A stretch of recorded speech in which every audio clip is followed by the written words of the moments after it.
Madame, Monsieur, bonsoir et bienvenue pour ce nouveau numéro de Diasporama. Au soir du second tour de l'élection présidentielle, le 7 mai dernier, Emmanuel Macron est arrivé en tête face à Marine Le Pen avec un score de 66,1% des voix. Le candidat du parti En Marche est élu président de la République française. C'est la deuxième fois que le parti d'extrême droite, le Front National, arrive à atteindre le second tour d'une élection présidentielle. Et quel est le poids dans le débat politique des Franco-Algériens comme électeurs, certes, mais aussi comme élus? Comment capitaliser cette victoire face au Front National pour les législatives? L'élection d'Emmanuel Macron, cet ami de l'Algérie, quel avenir pour les relations algéro-françaises? C'est le thème de ce nouveau numéro de Diasporama. Et nous avons beaucoup de plaisir de recevoir ce soir sur notre plateau M. Aïssa Kadri. Bonsoir. Bonjour. Bonsoir. Merci à vous d'avoir accepté notre invitation. Vous êtes sociologue et professeur émérite des universités. Oui, c'est ça. Soyez le bienvenu.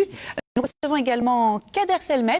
Bonsoir. Bonsoir et merci de votre accueil. Merci à vous. Vous êtes conseiller municipal à la mairie de Nanterre et vice-président de l'office HLM. Exact. C'est bien cela. Et nous recevons également sur notre plateau M. Abdesalem Itache. Bonsoir. Bonsoir. Vous êtes maire adjoint du Blanc-Ménil et président du mouvement des démocrates franco-algériens. C'est ça. Un jeune mouvement. Oui, un jeune mouvement qui espère aller très vite, un petit peu façon start-up, et on aura l'occasion d'en parler justement sur ce renouveau. Alors justement, au lendemain un petit peu de l'élection présidentielle française, on débriefe un petit peu cette élection. Le regard du sociologue, quelle lecture faites-vous, Monsieur Kadri, de cette élection? C'est un vrai basculement historique, c'est un tsunami politique de recomposition du champ politique français. Ça a eu un écho dans le monde entier. Et permettez-moi de revenir et d'inscrire ce moment dans un espace-temps historique pour comprendre un peu qu'est-ce qui a fait advenir Macron. Certains disent de Canon et Macron. Donc Macron a eu l'intuition d'un moment historique précis qui est aujourd'hui, qui s'est inscrit d'ailleurs depuis quelque temps déjà dans l'histoire des sociétés, je veux dire, dans l'espace monde, puisque on est dans un moment de crise de l'État-nation. L'État-nation est pris sous des tensions entre des injonctions supranationales et des exigences identitaires très fortes. Et donc, avec des injonctions, par exemple, là, la Commission européenne, FMI, Banque mondiale, agences de notation, et puis par le bas, des populations qui veulent vivre leur vie locale, qui veulent s'approprier leur vie, qui veulent exercer leur droit de citoyenneté pleine, etc. Donc on est dans ce moment de crise de l'État-nation, on est dans le moment de crise des identités. Les gens se définissent par des multi-appartenances dans cet espace transnationalisé où circule. D'ailleurs, Macron a eu cette intuition de dire finalement, en répondant à Marine Le Pen, vous voyez les frontières, elle disait il faut dédouaner, il lui dit mais vous rêvez, aujourd'hui tout circule à travers les moyens modernes de diffusion. Oui, alors de la globalisation, ça paraît complètement obsolète. Mais c'est aussi une crise de la représentation. C'est-à-dire qu'on a des mouvements... Et la fin des deux grands partis de la dichotomie gauche-droite. En France notamment, mais même partout, je veux dire que ça a démarré avec le mouvement des indignés, qui a donné Podemos, le mouvement Syriza, le mouvement anti-Wall Street, le mouvement, pour être dans les mouvements les plus récents, les bonnets rouges, Nuit debout, etc. Les gens ont envie de s'approprier leur vie, ont envie de sortir des cadres classiques de la politique. Et c'est dans ce cadre précis qu'apparaît ce jeune Macron mouvement. A eu cette intuition, il est sorti du cadre des partis, il s'est adressé à la société civile, et donc, du coup, il a répondu à une demande. Il a répondu à une demande qui court aujourd'hui dans les sociétés. C'est pas simplement dans les sociétés occidentales, ça se passe partout. On va voir justement les mouvements sociaux. Oui. On va voir, on va voir en détail un petit peu le résultat de cette élection pour mieux la comprendre. Si le Front républicain, comme on l'appelle, a perdu de sa force par rapport à 2002, il aura tout de même permis à Emmanuel Macron d'emporter une victoire très nette sur Marine Le Pen et d'être, après Jacques Chirac, le candidat ayant enregistré le meilleur score de second tour de l'histoire de la Ve République avec 66,1% des voix face à Marine Le Pen. On observe tout de suite les précisions sur ce scrutin par Nawel Abad. ascension fulgurante et cuisant échec pour Marine Le Pen et l'extrême droite en France. Le jeune centriste pro-européen, totalement anonyme il y a tout juste 3 ans, Emmanuel Macron a obtenu 66% des voix contre 34% pour sa rivale, dans un scrutin où plus de 4 millions de votes ont été blancs ou nuls et près du quart du corps électoral s'est abstenu. Une situation qui a fait dire au nouveau locataire de l'Élysée n'avoir pas reçu un blanc-seing des électeurs. Un avis partagé par la presse française. À gauche, l'on parle d'une victoire sous pression. La droite, elle, voit en cette échéance une élection en demi-teinte. Quoi qu'il en soit, c'est une France déchirée, dispersée, profondément divisée qui s'est réveillée aujourd'hui sans les 2 grands partis traditionnels de gauche et de droite et avec un nouveau président, le plus jeune de l'histoire de l'Hexagone, 39 ans, mais avec de grands défis. Endiguer un chômage endémique à 10%, faire face à une forte menace terroriste et relancer une Europe affaiblie. Emmanuel Macron doit dès aujourd'hui s'atteler à composer un nouveau gouvernement pour entrer de plein pied dans une nouvelle et difficile bataille, les élections législatives prévues en juin. Voilà, de retour sur le plateau de Diasporama. Au niveau de cette victoire qui a été un soulagement, il faut le dire, pour l'immigration et pour les Français qui sont issus aussi de l'immigration. Comment on envisage de capitaliser ce soulagement, puisque maintenant, aujourd'hui, en politique, c'est bien évidemment le 3e tour. La prochaine échéance, ce sont les élections législatives. Kader Selmet, une réaction là-dessus? Oui, alors tout d'abord, je voudrais revenir, comme le disait M. Kadri tout à l'heure, il parlait de tsunami, et moi je rajouterais simplement pour dire c'est un véritable bouleversement de la vie politique. Alors non seulement c'est le plus jeune président de la République française de l'histoire, mais on assiste actuellement au niveau de l'Hexagone ça va de l'extrême gauche à l'extrême droite, à ce centre-choc, on assiste à des implosions, des explosions. Donc à une nouvelle donne, peut-être sur laquelle il a profité pour y arriver, mais c'est tout le défi qui se présente devant lui. On rappelle que son parti politique, En Marche, a été créé il y a moins d'une année. Moins d'une année. Et maintenant, c'est la République En Marche. Voilà. La République En Marche, tout d'abord, donc il y a moins d'un an. Et c'est une nouveauté, c'est un peu singulier sa démarche, parce que jusqu'à présent, on disait que si on n'était pas élu sur un mandat local, il était impossible de parvenir à un destin national. Et lui, il vient démentir tout ça. Et donc, c'est pour ça que je parlais tout à l'heure de nouvelles donnes. Donc, ensuite, à nous, acteurs, comme on disait tout à l'heure, la question, comment nous, on va se positionner là-dessus. C'est vrai qu'on s'est tous battus afin que les idées du Front National n'arrivent pas. Ce grand tour, on est tous persuadés Marine Le Pen n'y arriverait pas, mais on avait toujours cette crainte. Oui. Mais on s'éloigne du score de 2002 de Jacques Chirac. Absolument, parce que les idées du Front National se sont malheureusement banalisées. En France, actuellement, lorsque vous êtes dans un café, un restaurant, dans les lieux publics, les gens parlent ouvertement de Marine Le Pen. Alors qu'auparavant, c'était assez discret. Lorsque, par exemple, quelqu'un qui était issu de l'immigration rentrait dans un lieu, on n'en parlait plus.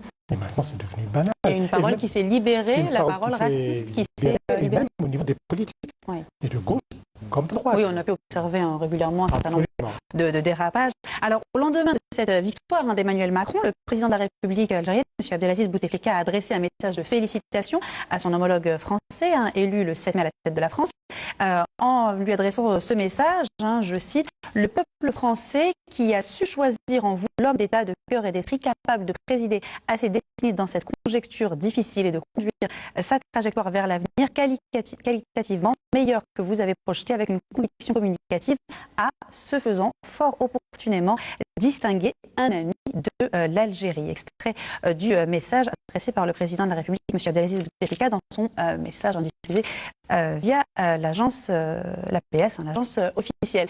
Emmanuel Macron, un ami de l'Algérie, qu'est-ce que ça vous évoque, Abdeslam Ilach? Alors, l'histoire est à écrire entre la France et l'Algérie. Il est évident que les propos qu'avait tenus Emmanuel Macron par rapport à l'histoire de l'Algérie, lorsqu'il disait qu'il s'agissait d'un crime contre l'humanité, c'est déjà prendre pleinement conscience de cette histoire. Et l'idée, c'est vraiment de réconcilier. Vous savez, nous sommes franco-algériens, nous avons, nous sommes des deux côtés de la Méditerranée, et nous avons cœur justement à justement dépasser tout ça. Emmanuel Macron a 39 ans, à la fin de son mandat, il en aura que 44. C'est aujourd'hui un nouveau visage. Et là aussi, moi, je voulais juste dire une chose concernant ce renouvellement du paysage politique. Il ne faut pas oublier que vous avez quand même un président qui ne se présente pas, un président de la République qui est battu à la primaire, deux premiers ministres qui sont battus à la primaire, et un Premier ministre qui n'arrive pas à passer au second tour. Oui. Aujourd'hui, le message est clair, c'est le renouvellement du paysage politique. Aujourd'hui, on en a marre de tout ça. On a un président qui n'a jamais été élu, qui n'a jamais eu de mandat, parce que justement, il y a ce besoin de renouvellement et les Français le demandent. Ce qui est quand même déplorable. Et un ancien Premier ministre aussi dont on refuse l'investiture du côté de la République en marche. Oui, et qui persiste justement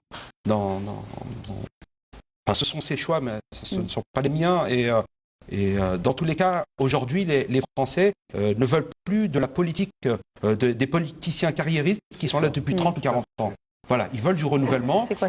On pourrait dire c'est la fin de la politique, tout à l'heure, on est dans un moment historique où les populations ne veulent plus exercer la politique de manière classique avec les professionnels de la politique. Ils veulent en sortir, ils veulent s'approprier leur vie, s'approprier la cité, au sens grec du terme, vivre leur citoyenneté active. Et de ce point de vue-là, Macron, disons, donne cet espoir. Parce que si on prend très vite, si on analyse ses discours et de ses référents, sa conception de la nation est extrêmement ouverte.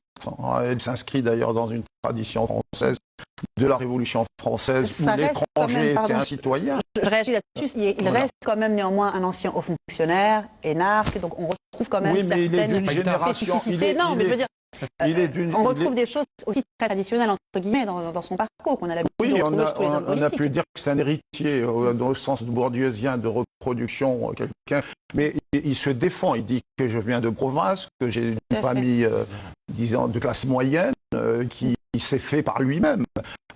De fait, c'est quelqu'un qui est tout à fait pragmatique. On lui reproche ni droite ni gauche. En fait, moi, j'ai compris qu'il essayait de trouver des réponses dans le moment, qui est un réaliste et qui correspond à cette jeunesse aujourd'hui.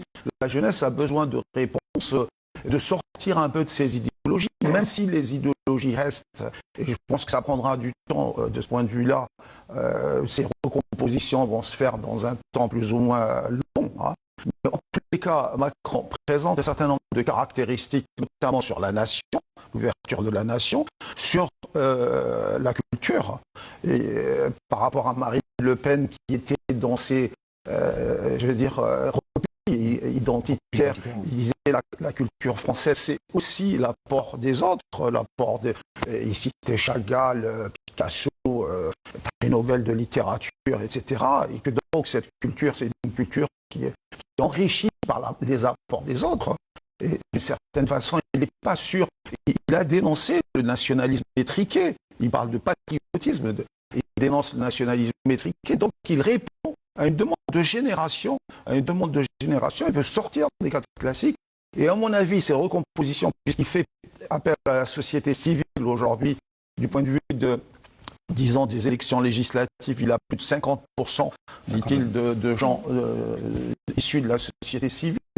Je pense que ça va continuer. Il est dans cette réponse et les choses vont avancer d'une manière, j'allais dire, dans une certaine dynamique. Maintenant, on peut discuter d'autres choses. Il est dans le libéralisme. Oui. C'est quelqu'un dans ces processus d'individuation, de libéralisme économique, avec le prérequis. Ça a été dit, il y a lui-même le dit dans le débat. Je termine juste sur ça, dans le débat chez Mediapart, parce qu'il est passé le dernier moment chez Mediapart.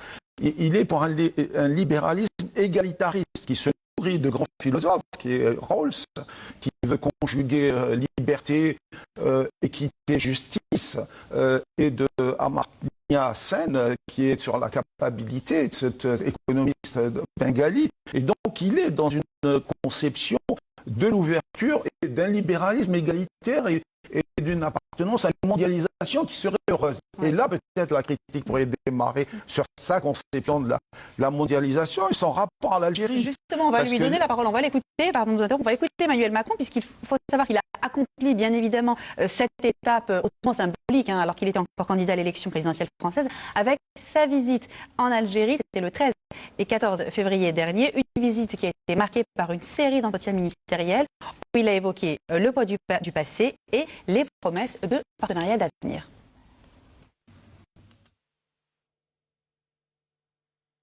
Nous avons évidemment passé en revue les dossiers en cours, d'une part, et d'autre part, évoquer également l'importance des dossiers relatifs au numérique, aux énergies renouvelables, en particulier le solaire, sur lequel des appels d'offres importants seront passés, mais également la volonté qui est la mienne, je crois dire la nôtre, de renforcer encore ce partenariat sur les infrastructures, l'échange de talents et poursuivre le travail qui a été formidablement conduit durant ces dernières années en Algérie, de normalisation du cadre d'affaires et d'amélioration du cadre d'affaires, ce qui est très important pour nos entreprises.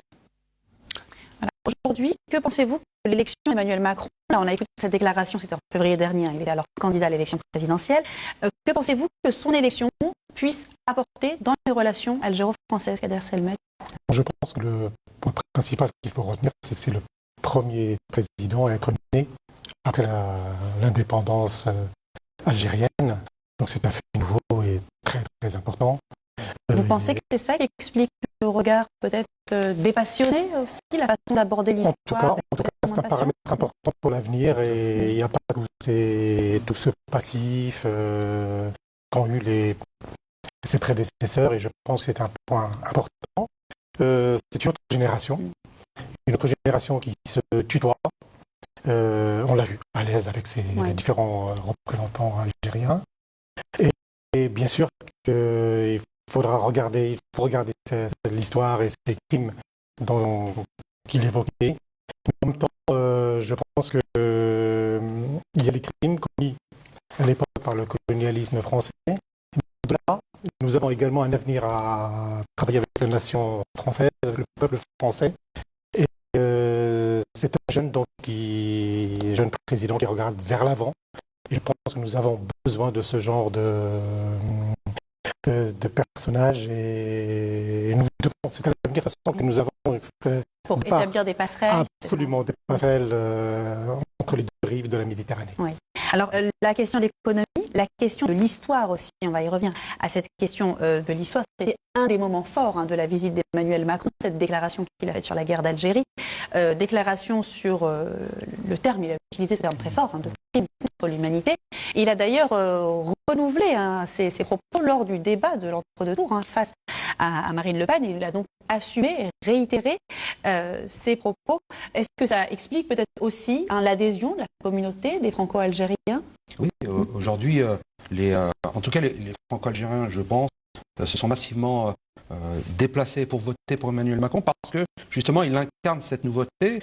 Et alors il est jeune, il a des projets ambitieux pour la France, mais il a aussi ce devoir d'inventaire de ce passé colonial, de cette responsabilité. Et il n'élude pas du tout cette partie de l'histoire, et bien au contraire, parce qu'il a bien compris une chose, c'est que pour pouvoir construire l'avenir, il y a un moment où il faut justement dépasser tout ça. Si en effet la France a commis des erreurs, elle le reconnaîtra et elle dédommagera. En tout cas, c'est ce que je demande moi à ma part de francité, à mon pays, la France, de pouvoir reconnaître si elle a commis des crimes, qu'elle puisse justement réparer ces choses-là, pour justement pouvoir repartir sur un échange sain, pas du tout dans le passé, vous savez, le France-Afrique que l'on connaissait, et voilà, et dans un échange gagnant-gagnant, donnant-donnant et gagnant-gagnant. Oui. C'est une démarche audacieuse, la déclaration de Macron. Je pense qu'il faut distinguer chez Macron deux dimensions. D'abord, la dimension culturelle, puisque c'est quelqu'un qui est né avec la construction européenne. Il se dit pleinement européen, il s'affirme complètement européen. Son projet, c'est d'aller voir Merkel, d'ailleurs, et je ne sais pas qui va nommer comme Premier ministre, sans doute quelqu'un d'européen, je pense. C'est quelqu'un donc qui, en parlant de l'Algérie, il a posé le modèle franco-allemand, de la réconciliation franco-allemande. Et il dit, en gros, il me faut créer un office, il faut créer avec l'Algérie un office de la jeunesse franco-algérienne, comme a été créé un office de la jeunesse franco-allemande. Il faut créer une chaîne comme Arte. Il faut dynamiser la dimension culturelle avec l'Algérie. Ça, c'est un volet qui lui tient beaucoup à cœur. Et je pense que là, il a bien compris aussi qu'il y a une jeunesse qui est dans les bruits du monde et qui a envie de participer avec la jeunesse française et la jeunesse européenne, de l'ouverture et d'ailleurs d'inscrire l'Algérie dans les programmes européens, hein, les programmes intellectuels, hein, les programmes d'échange européens, des universités, etc. Le deuxième niveau, il est un niveau économique, je pense. Et le niveau économique, il est un peu dans cette logique allemande, finalement. Et c'est là où je disais tout à l'heure, le libéralisme pointe par là. Il est que le Maghreb et l'Algérie en particulier, qui est un géant de l'Afrique et du Maghreb, soit une espèce d'Interland, une espèce d'arrière-cour de la France dans des processus de colocalisation économique, un peu comme l'Allemagne l'a fait avec la Pologne, avec la Tchéquie, avec la Hongrie, etc. Et que de ce point de vue-là, il envisage, et c'était Montebourg qui avait lancé cette idée, il envisage des relations, disons, un peu gagnant-gagnant par l'économie, où il y aurait une espèce de complémentarité. La question donc qui est posée à l'Algérie, de ce point de vue-là, c'est-à-dire qu'il n'y ait plus reproduction de la domination ou de la dépendance. Il faudrait que nous soyons qu'on s'inscrive dans l'échange, voilà, et qu'on ait tous les outils aussi en place. Que nous soyons partenaires entiers, que nous soyons conscients de ces rapports inégaux, finalement, et que nous puissions engager des profondes réformes pour être, disons, en phase avec cette vision. Ceci étant, avec les limites, je disais tout à l'heure, les limites de l'idéologie libérale ou néolibérale, qui est effectivement qu'elle ne connaît pas de frontières du point de vue de l'échange économique, et que ce point de vue-là, l'Algérie doit être prête, sinon à se voir complètement démantelée ou être un pays qui est au service, notamment pour des industries et pour des secteurs économiques qui sont plus les secteurs de pointe que vont s'approprier l'Europe, les nanotechnologies, le numérique, l'écologique, etc. Je pense qu'il nous interpelle sur ça. Il nous faudrait qu'on soit prêt d'un point de vue des réformes économiques pour répondre à cette demande. Et il y a cette attente sur l'échange gagnant-gagnant. Il est dans le monde. Et je pense qu'il est sincère. Quand il dénonce les crimes contre l'humanité, il l'a redit à 2 reprises. Et je pense qu'il va faire un discours très fort de reconnaissance. Parce qu'il a envie, lui, dit-il, il s'adresse, disons, aux mémoires françaises. Hein. Il dit, je veux réconcilier les mémoires françaises. Alors donc, justement, je réagis là-dessus, le hasard, un petit peu l'ironie du calendrier a voulu que Emmanuel Macron soit élu le 7 mai. Le lendemain de son élection, donc les messages de félicitations arrivent, dont celui bien évidemment du président de la République, M. Abdelaziz Bouteflika. Donc on est le 8 mai. Et le 8 mai, l'autre 8 mai, c'est bien sûr ce 8 mai 1945. Il l'a dit, je m'excuse, il l'a dit à Mediapart. Edoui Plenel l'a interrogé sur cette question du 8 mai. Il lui a dit c'est demain le 8 mai. Il est passé, je crois, juste avant le second tour à Mediapart. Il lui a dit est-ce que vous feriez un geste fort? Il a dit oui. C'est pas possible ce 8 mai, il l'a dit. C'est pas possible, mais je vais faire un geste fort. Justement, on va voir avec nos élus comment avec le 8 la mai réserve est commémoré. il le fait avec la réserve qui s'adresse aux mémoires françaises. S'adresse presque pas à l'Algérie. On va s'intéresser, pardon, M. Kadri. Il l'a dit. Oui, mais là, on reprend pour réconcilier les mémoires françaises. On a bien compris. On va juste voir justement comment ces mémoires du 8 mai 1945, elles sont commémorées et quel est le rôle justement des élus dans les communes. Le 8 mai, c'est une date que vous commémorez chaque année, aussi bien à Nanterre qu'au Blanc-Ménil, à Abdeslamitache. On le commémore au cimetière, en l'occurrence pour le Blanc-Ménil, au cimetière du Blanc-Ménil et sur la place de la Libération, justement, cette victoire contre le joug colonial, l'occupation nazie, mais dans les cimetières, il y a aussi des étoiles à 5 branches, pour rappeler aussi qu'il y a des Africains et des Algériens qui sont morts, justement, pour combattre l'idéologie nazie. Vous voyez le rapprochement aujourd'hui avec, justement, ce deuxième tour qui est vraiment dangereux au niveau des libertés, avec un Front National qui est encore une fois au deuxième tour et aussi dans un processus de banalisation. Concernant le 8 mai, naturellement, j'étais au cimetière donc, pour cette commémoration. Et l'après-midi, dans un rassemblement pour l'autre 8 mai 45. Parce que, en effet, ça devait être, c'est une victoire collective contre le nazisme et les Algériens ce jour.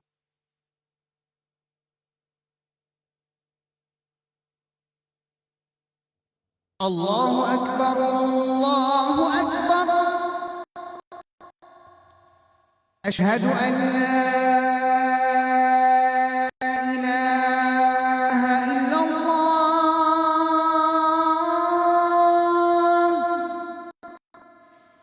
Ashhadu an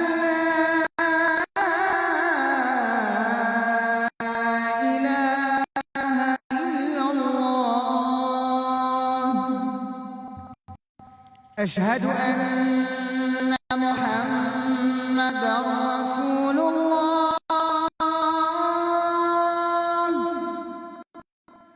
أشهد أن محمدًا رسول الله. حي على الصلاة.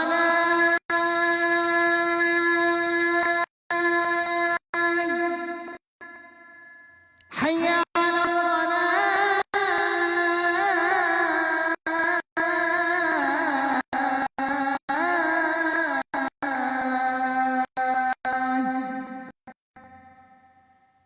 حي على الفلاح.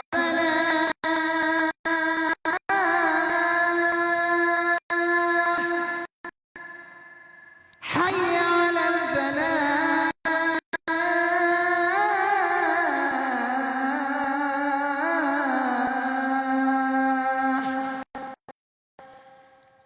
الله أكبر، الله أكبر. لا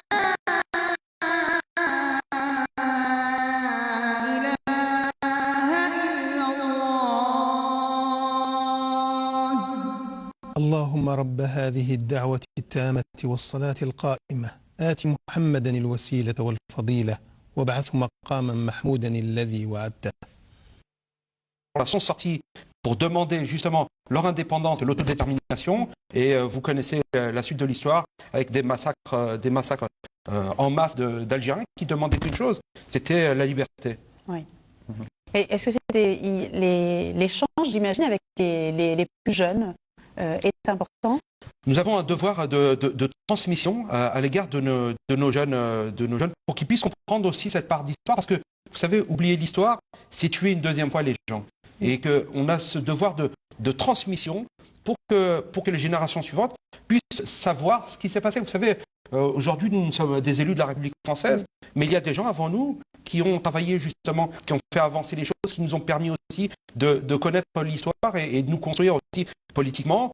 Et bien sûr, l'idée, c'est pas de rester 40 ans, je le disais tout à l'heure, en politique, mais c'est de pouvoir passer le flambeau à d'autres jeunes pour qu'ils puissent, à leur tour, pouvoir travailler. Parce que la France que je défends, c'est la France diverse et variée, de toutes origines. Et oui. Parce que, voilà, on vit pleinement notre francité à travers les échanges de toute origine, de tous horizons. Et aujourd'hui... Est-ce qu'il y a là, justement, pardon, un créneau, j'ai envie de dire, qui doit être investi justement par les franco-algériens, par ceux et celles qui sont issus de l'immigration, justement pour réconcilier, entre guillemets, les mémoires. Est-ce que vous pensez qu'ils ont, M. Kadri, un rôle important à jouer, ces personnes issues de l'immigration? Bien sûr, l'immigration franco-algérienne ou l'immigration algérienne en France a un rôle extrêmement important.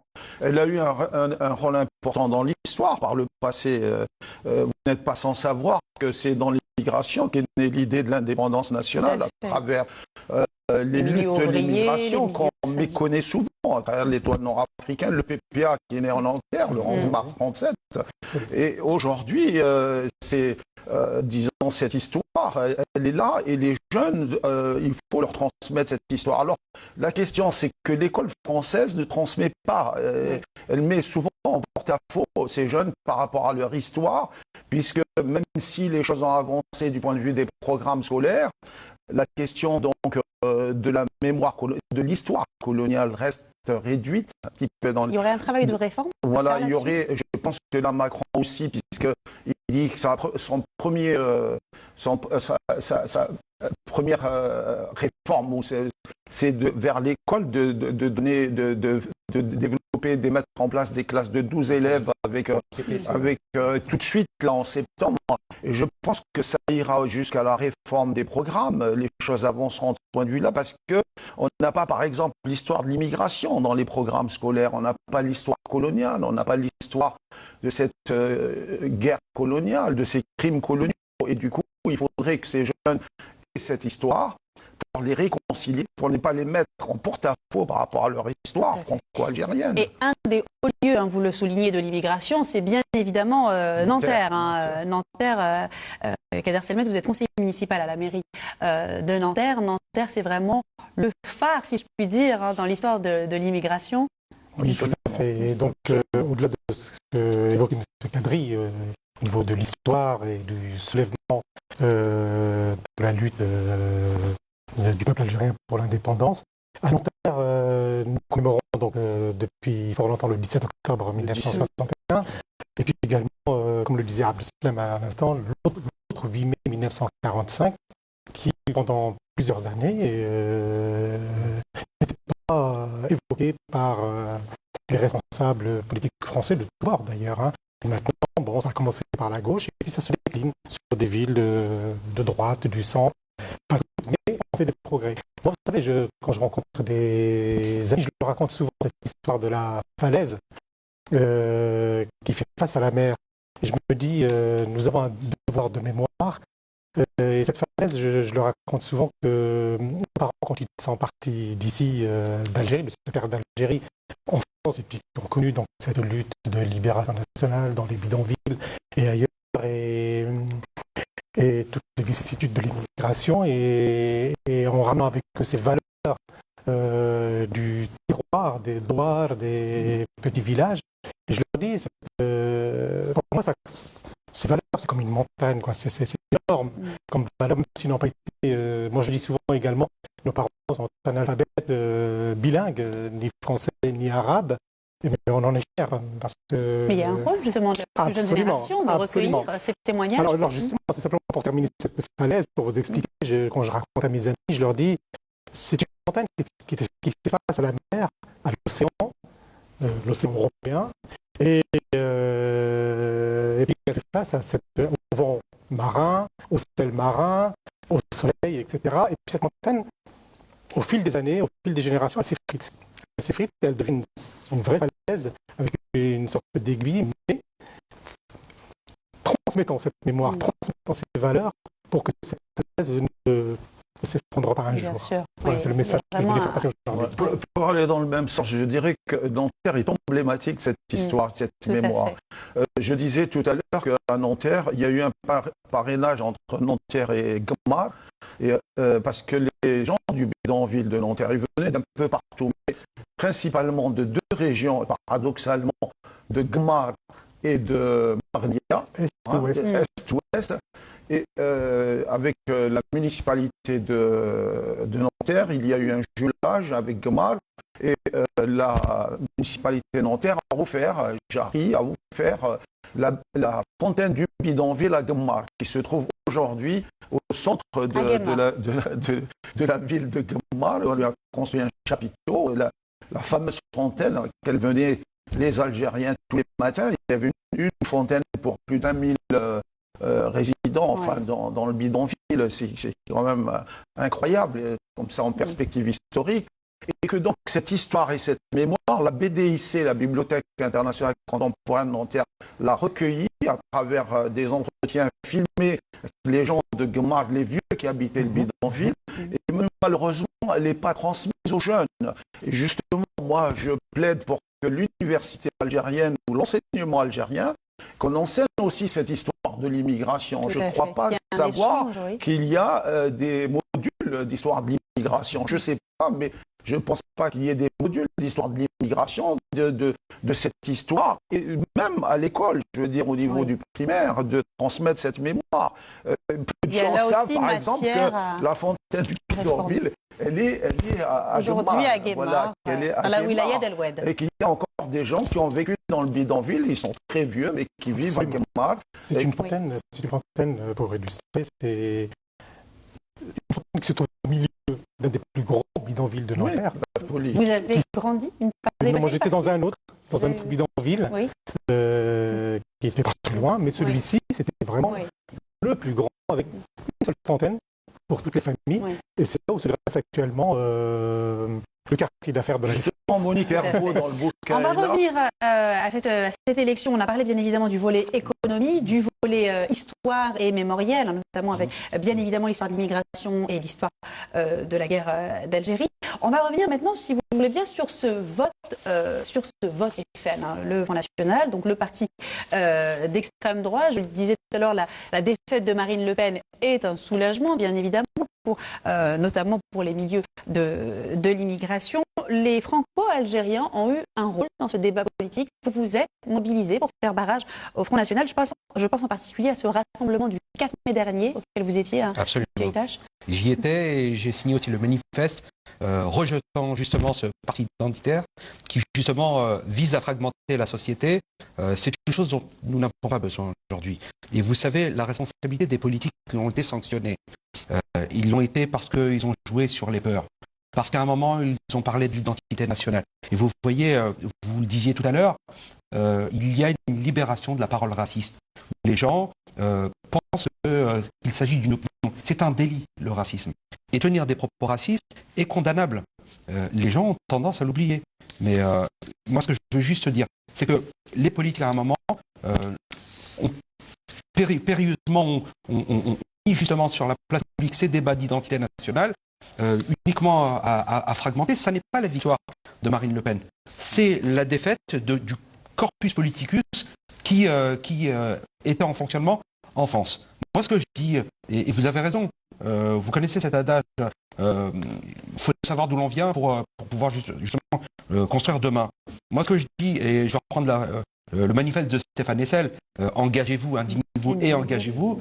Aujourd'hui, les gens doivent connaître leur histoire dans un premier temps, mais c'est aussi de s'engager dans la vie politique et ne pas laisser les autres décider à votre place. Donc, et c'est ainsi que je pense qu'il faille construire la société de demain, que les gens justement prennent leurs responsabilités. Mais est-ce qu'on peut dire aujourd'hui, on est quand même en droit de s'interroger, malgré la victoire d'Emmanuel Macron, avec un score, le score le plus élevé, le deuxième score le plus élevé après celui qu'avait fait Jacques Chirac en 2002, entre fort taux d'abstentionnisme, le vote blanc, additionné au fait que Marine Le Pen, elle, remporte un vote d'adhésion. Les gens ne votent pas Marine Le Pen par défaut, contrairement à certains électeurs, par exemple, de droite, qui ont reporté au second tour leur voix sur Emmanuel Macron uniquement pour faire barrage, on l'a bien compris, au Front National. On est en droit de s'interroger aujourd'hui, le Front républicain, ce fameux barrage au Front National, est-ce qu'il existe toujours? Est-ce qu'il n'a pas perdu de sa solidité par rapport à 2002? Bien sûr qu'elle a perdu parce qu'en fait, elle est en quête de fréquentabilité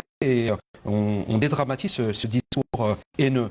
Moi, ce que je veux juste dire, justement, on parlait de l'échec des politiques, justement, qui swingaient un petit peu avec le Front National, qui utilisaient des propos, des déclarations qui sont juste scandaleuses. Alors, selon un républicain, on ne doit pas diviser justement la nation parce qu'elle est indivisible, je pense. Là, on la voit en image, hein, justement, la carte de France, hein, les résultats au second tour. On voit bien que Emmanuel Macron arrive majoritaire, hein, mais Marine Le Pen garde des fiefs, si je puis dire, dans le nord de la France. Hein. Alors, sur le vote blanc, moi j'ai envie de vous dire qu'il n'appartient à personne. Il n'appartient ni à Marine Le Pen, ni à personne. Les gens, aujourd'hui, il est évident que nous n'avons pas un tiers de la population nationale qui est raciste. Ils se trompent de colère. Et justement, le challenge aujourd'hui du nouveau président de la République, c'est justement de pouvoir relancer l'économie, retrouver le plein emploi, pour que vous savez, ces partis se nourrissent de la xénophobie, de la haine de l'autre, parce qu'on a le sentiment que justement on est dépossédé de choses par l'autre, par celui qui arrive. Mais non, l'autre qui arrive, il vient aussi pour participer. Vous savez, l'immigration rapporte plus qu'elle ne coûte en France. Oui. Il faut tordre le cou justement à ces idées que justement on essaye justement d'inséminer dans l'esprit des gens. la société française, elle est ainsi faite et c'est comme ça que je l'aime. C'est multiculturel. Quelle lecture vous faites, Kader Telmed, de ce barrage républicain? J'imagine qu'à Nanterre aussi, on s'est beaucoup mobilisé dans votre commune. Absolument. On s'est mobilisé, bien sûr, d'une manière très active sur Nanterre. On peut avoir les résultats de Nanterre, d'ailleurs? Au second tour de l'élection, Emmanuel Macron est arrivé Largement en tête. Largement en tête. Marine Le Pen. Hein. Absolument. Largement en tête. Et à Nanterre, donc, comme sur les réseaux sociaux, on s'est tous mobilisés, mais d'une manière très active, pour dire non. Non à la banalisation de la haine. Et au-delà de la banalisation de la haine, on s'est surtout battu pour non à la tergiversation. Parce que de gauche à droite, il n'y a plus ces positions franches qu'il y avait auparavant de dire non. À l'époque du passage de M. Chirac, où tout le monde s'est levé d'un seul coup, droite, gauche, etc. Là, on a vu, je prends l'exemple de M. Mélenchon, qui le soir même du premier tour, au lieu de prendre une position franche, non, il nous a dit qu'il allait consulter les insoumis, etc. C'est vraiment une nouveauté, même à gauche. Donc, c'est pour ça que tout à l'heure, on disait que c'est une nouvelle génération qui est arrivée. Il y a une nouvelle donne. Et les clivages droite-gauche n'existent plus. Et au-delà de cette mobilisation, je pense que nous avons un rôle à jouer maintenant dans cette nouvelle donne. Oui. Alors justement, on va rendre un petit hommage en images. Oui, rapidement.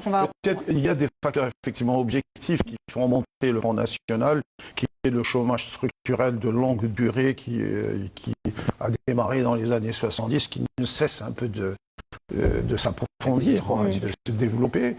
Et le fait que le Front National aussi, d'une certaine façon, veut se dédiaboliser, en gardant ses fondamentaux derrière. Et vous l'avez vu dans le débat Macron-Marine, les choses ont été mises à nu. Mais les faits historiques sont là. On rappelle d'ailleurs, on a une pensée d'ailleurs pour feu Brahim Bouharam, qui a été jeté à la Seine par des militants du Front National qui sortaient justement d'un rassemblement FN. C'était le 1er mai. Puis on va rendre hommage ce soir sur le plateau de Diasporama à une personnalité du milieu associatif, un militant de la première heure parti trop vite, né le 23 février 1953 à Tizi, à l'époque où l'Algérie était encore sous domination française. Mouloud Aounit était arrivé très tôt à Aubervilliers, en Seine-Saint-Denis, ville où il a fait toute sa carrière. Il avait adhéré au MRAP en 1979 et il a fait ses premières armes de militantisme, si je puis dire, en 83, en participant activement à la marche pour l'égalité et contre le racisme, dite marche des beurs, dans laquelle il a beaucoup cru. Il a été donc secrétaire général, mais aussi président du MRAP. Et on va revenir sur quelques-uns de ces nombreux combats pour l'égalité à travers ces images du MRAP.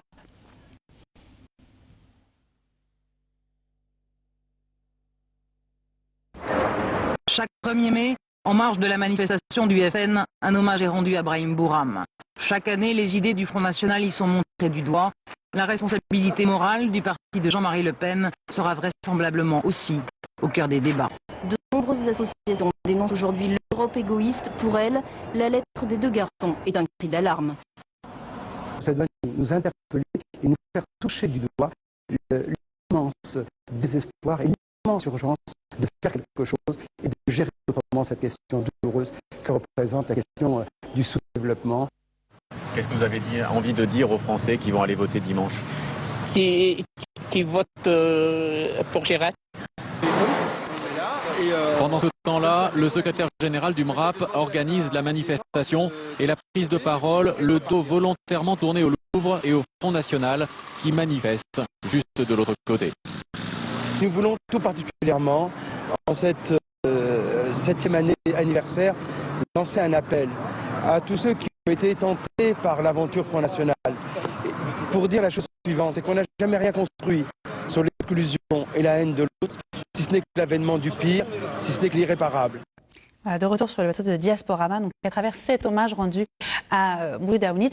Aujourd'hui, quel regard vous portez sur les figures aujourd'hui. On a l'impression qu'on manque un petit peu quelque part. On a eu toute cette génération de figures emblématiques qui ont beaucoup milité pour l'égalité, contre le racisme. Alors bien sûr, il y avait Mouloud Aouid, il y avait aussi feu Malek Chebel sur le vivre ensemble et la question de l'islam. Abdelmalek Sayad également, hein, sur lequel vous avez beaucoup travaillé, vous avez connu également Abdelmalek Sayad. Aujourd'hui, on a l'impression qu'on n'a plus tellement de figures emblématiques aujourd'hui. Disons, pour revenir à cette histoire, et pour un peu, on ne peut comprendre ces engagements qu'à travers une perspective historique. La marche Beurre de 83 est arrivée à un moment, disons, toutes choses égales par ailleurs, qu'on peut-être on est en train de vivre. Oui. C'est-à-dire qu'avant, il y avait des crimes racistes. Il y a eu des dizaines de crimes racistes dans les années 70. Avec les fameuses... par les forces de police. Il y a eu avec les fameuses lois Barbonnet-Soleru. Et c'était vraiment un verrouillage. Ensuite, ce qu'on oublie aussi, c'est qu'il y a eu des luttes sociales de l'immigration, notamment de grandes grèves, à Pénoir-Rouillat, à Gennevilliers, à Renault, etc. Il y a une montée de la contestation dans le milieu de l'immigration. Ensuite, les grèves des foyers Sonacotra qui arrivent après. Et puis la fameuse marche Beurre qui a mobilisé en novembre 1983 plus d'1 million de personnes et qui était portée par une jeunesse dite issue des immigrations, là aussi un terme qu'il faudrait peut-être déconstruire, qui arrive donc et qui demande la participation pleine et citoyenne dans la République française. C'est des gens nés en France, qui sont français, qui demandent la participation. Les indigènes de la République, c'est ce qu'on pouvait lire aussi sur certaines banderoles durant cette marche en 1983. Alors, on le répond par les partis politiques. Il y a tout un ensemble d'associations, parce que ça foisonnait les associations à l'époque. Il y avait France Plus, il y avait SOS Racisme, il y avait JALB, Mémoire Fertile, etc. Partout, il y avait des associations citoyennes, des associations, disons, de volonté de passer aux politiques, etc. Et tout ça, ça a été pris en charge par la Galaxie PS, SOS Racisme, qui, d'une certaine façon, un peu comme dans la colonisation, je m'excuse un petit peu par symétrie ou par image, par affinité ou par homologie, comme on dirait en sociologie, c'est-à-dire des situations identiques mais dans deux moments historiques différents. On a donc élu les meilleurs, les élites, on se les a appropriés, on les a mis dans les cabinets, et puis les élites sont séparées de la base, un peu ces élites de démonstration, ce que pouvaient les partis politiques, notamment le PS, pour les élus, disons, de la diversité qu'il faut déconstruire. Il y a eu récupération. Et là, ça a été l'échec. Ça a été l'échec au bout du compte. On est passé aux années 90 avec un nouveau mouvement social dans la jeunesse immigrée, après disons, l'affaire irakienne, la 90, la chute du mur de Berlin, etc. Donc le désenchantement dans le mouvement associatif de l'immigration, une espèce de repli vers un mouvement associatif de création d'activités, de travail culturel, etc. Et puis après les années 2000, encore un autre repli, on revient vers des associations mutuelles et ça se referme. En fait, c'est les non-réponses du politique, un peu comme, j'allais dire, qui prend les meilleurs dans une vision d'élire des élites de démonstration de ce que peut la République pour les meilleurs, et d'oublier le reste dans des ghettos urbains. Et c'est ça ce qu'aujourd'hui on vit du mouvement associatif. Mouloud Aounit, juste un mot, je termine, juste un mot. Mouloud Aounit est quelqu'un qui ne s'est pas inscrit dans les partis politiques, justement. Lui, il a milité, il s'est engagé dans la Ligue, dans le MRAP et dans les combats pour les droits de l'homme. Même s'il était en affinité il a été souvent contesté, mais c'est vrai qu'il était toujours libre. C'est l'image qu'on a gardée de lui. Dans la demande politique de participation au ministère ou au cabinet, etc. Ouais. C'est quelqu'un qui était dans la lutte contre le racisme, l'antisémitisme, et qui, effectivement, j'allais dire, s'est épuisé, puisqu'il en est presque mort. Enfin, il en est mort, je veux dire, à la fin. Et il est arrivé au bout avec ou dans cette continuité de lutte, il a été taxé de quelqu'un d'identitaire parce qu'il s'était mis à défendre l'islam. Tout à fait, à combattre l'islamophobie. À combattre l'islamophobie. C'est un des pionniers à avoir mis en exergue le contexte et l'islamophobie. Effectivement. Tout à fait. Vous vouliez réagir à Gader pratiques, disons, religieuses classiques, modérées des gens, disons. Je voulais simplement revenir sur la marche qu'on appelle communément des Beurs, mais dont l'intitulé exact est Marche pour la l'égalité. marche pour l'égalité et contre le racisme, qui est partie de la banlieue lyonnaise, les Minguettes, Vénissieux, etc. Ils étaient une poignée de jeunes qui sont partis de manière spontanée, et donc qui ont parcouru l'Hexagone, arrivant sur la place de la République à Paris. Et là, il y a eu, moi je dirais clairement le mot, il y a eu un hold-up. Un hold-up de la part de SOS Racisme, et derrière SOS Racisme, bien sûr le PS. Et vous disiez tout à l'heure qu'une certaine élite avait été cooptée, mais les instigateurs de cette marche, eux non, ils sont repartis bredouille. Une élite carriérisée qui s'est déconnectée de la base? Non, c'est-à-dire... Ça fonctionne un peu comme ça. Hein. Quand vous voyez les représentants de la diversité dans les ministères, c'est effectivement, on en prend quelques-uns pour montrer, voilà ce que peut la République.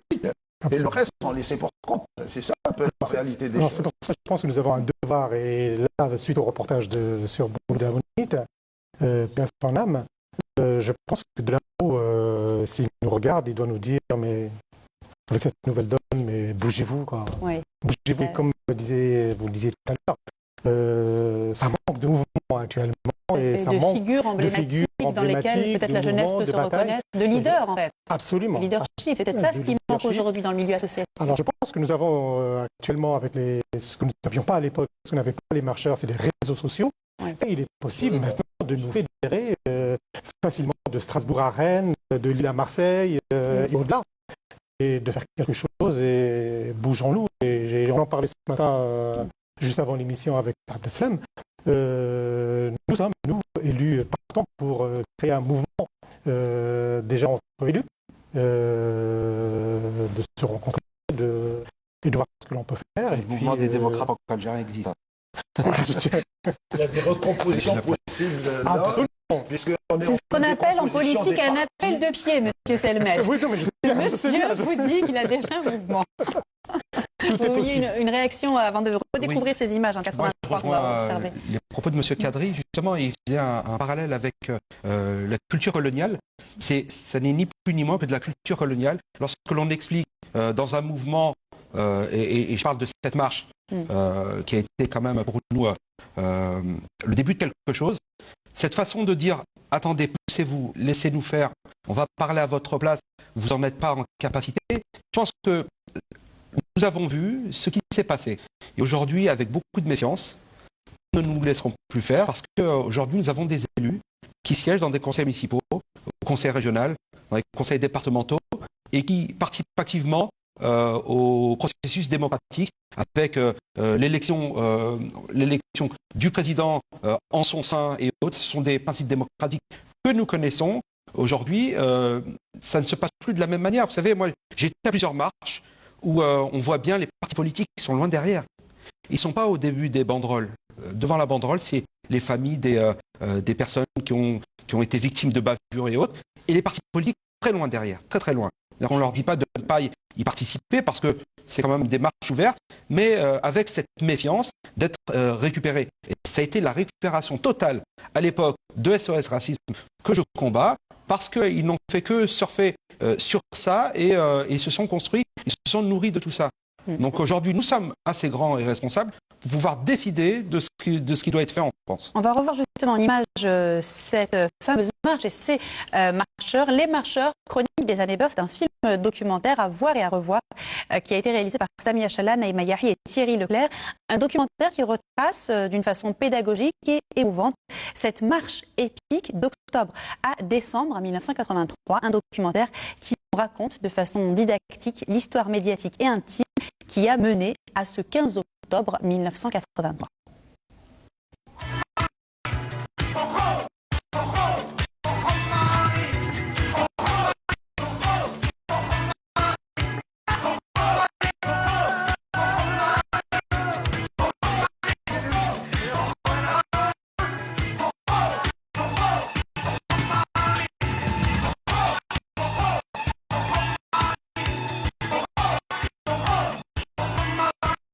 je trouve que c'est ce qui est formidable dans cette marche, c'est qu'elle est partie de gens sans importance, nous sommes des gens sans importance, d'une douzaine de personnes qui ont dit non, cela ne peut plus durer, ces meurtres de jeunes un peu partout en France ces derniers mois, ce climat de rejet des étrangers qui s'étend comme un cancer, eh bien, il faut l'arrêter.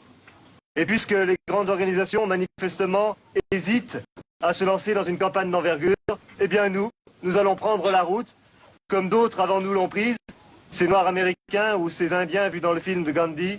Et nous sommes sûrs que le 3 décembre, à Paris, place de la Concorde, nous serons 100 000 pour affirmer oui à la France de l'égalité, oui à la France de la fraternité. Voilà, une allocution de Christian Delorme en 1983, surnommé le curé des Minguettes, ce prêtre français de l'archidiocèse de Lyon, et a toujours été très impliqué dans le dialogue interreligieux, particulièrement avec les musulmans. Il est aussi un des disciples chrétiens de Gandhi, il est de la communauté tibétaine en France et il défend les droits de l'homme au Tibet. Il faut rappeler d'ailleurs qu'en 1981, il avait fait une grève de la faim pendant 29 jours contre d'importantes expulsions de jeunes Algériens. Voilà, Christian Delorme, un parcours, une figure aussi emblématique à saluer ce soir sur le plateau de Diasporama. On arrive au terme de notre émission. On a abordé le poids des Franco-Algériens dans le débat politique comme électeurs, mais également comme élus, le rôle qu'ils ont eu à jouer dans cette dernière élection présidentielle et bien évidemment les attentes pour l'avenir, pour notamment le mandat d'Emmanuel Macron, certes, mais aussi ce fameux 3e tour, ces élections législatives. Avant de nous quitter, je vous invite à conclure. Kader Selmet, un mot avant de nous quitter, notamment sur la bataille des législatives. On espère, M. Ita nous parlait tout à l'heure d'élus, on a plus d'élus dans les conseils municipaux, on a plus d'élus dans les conseils régionaux, on aimerait voir aussi plus d'élus à l'Assemblée nationale. Absolument, donc c'est le but. Cela ne se fera pas d'une manière aussi facile qu'on le voudrait, et parce que nous sommes à un échelon un peu supérieur, et surtout que les partis politiques en place n'y mettent pas vraiment du leur. Et j'ai vu les investitures en l'instant proposées par le parti de Macron, donc la République en marche. Il y a à peine 5% de candidats investis avec une consonance maghrébine, par exemple. Dont Leïla Aïchi, qu'on salue au passage et que nous avions reçu sur le plateau de Diasporama. Absolument. Pour parler notamment de son engagement en ce qui concerne l'écologie. Absolument. Mais donc, tout à fait. Et donc, tout le travail que nous devons mener pour aboutir à une représentation plus large, c'est dès maintenant, quoi. C'est cette nouvelle donne, il faut y aller. Moi, je lance un appel à tous les élus franco-algériens à travers l'Hexagone pour qu'on passe à la vitesse supérieure. Là, on vient de voir la marche pour les Beurs, on ne va pas refaire une nouvelle marche. Donc on invente. Non, on va faire une course. Ou une course. Qu'on se mette en marche. Voilà. Une vitesse supérieure, un nouveau concept. Et on y va et on prend notre destin en main et on est capable. Merci à vous, Kader Selmet. On va donner la parole à Abdeslam Ita. Je rappelle que vous êtes maire adjoint du Blanc-Ménil, mais aussi président de ce mouvement, ce jeune mouvement des démocrates franco-algériens. Aujourd'hui, moi, ce que je mets l'accent et je pointe justement cette responsabilité de la communauté à devoir voter pour des candidats qui défendent des choses qui les touchent, qui les concernent, pour justement avoir une représentativité au sein des hautes assemblées, à l'image de la nation française, pour qu'on puisse justement retrouver toute cette diversité dans le Parlement et qu'on puisse être entendu et pouvoir justement faire avancer les choses. En ce qui concerne Emmanuel Macron, vous disiez tout à l'heure, je ne serai pas très long, il se prétend ni de droite ni de gauche. Moi je dis qu'il est de droite et de gauche. Et il est aussi du pragmatisme. Et l'idée, c'est de pouvoir prendre les bonnes mesures de droite et les bonnes mesures de gauche. Vous voyez, parce que je pense que tout le monde n'a pas tort et que l'idée, c'est vraiment d'essayer des choses aussi novatrices, mais pas non plus se refermer dans une idéologie politique. Il faut dépasser tout ça et pouvoir se dire que ça peut fonctionner. Moi, j'espère vraiment qu'il réussira parce qu'il a le devoir de réussir. Nous avons le Front National qui se hisse au deuxième tour. Ces 5 années seront déterminantes. Il a le devoir de réussir.